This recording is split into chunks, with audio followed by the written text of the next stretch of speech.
B और सी एक कार्य को 40 दिनों में पूरा कर सकते हैं, जबकि ए, बी और सी उसी कार्य को 20 दिनों में पूरा कर सकते हैं। तो आपको यह बताना है ए अकेले उसी कार्य को कितने दिनों में पूरा कर सकता है। बी और सी कार्य को 40 दिनों में पूरा कर सकते हैं और ए, बी और सी मिलकर कार्य को 20 दिनों में पूरा कर सकते हैं।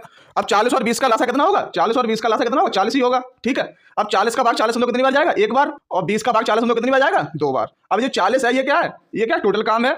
और ये 40 और 20 ये क्या? ये तो दिन है, दे ही रखे हैं। ये जो 1 और 2 आया, ये इनकी कार्य क्षमता, यानी कि ये जो एक दिन में कार्य कर सकते हैं वो निकल के आया। अब हमें ये बताना ए अकेले उसी कार्य को कितने दिनों में पूरा कर पाएगा। तो आप ये बताओ, अगर हम ए प्लस बी प्लस सी में से बी प्लस सी घटा दें तो ये निकल के आ जाएगा, कि बी और सी से बी और सी कैंसिल हो जाए तो यहाँ पे ए निकल के आ जाएगा।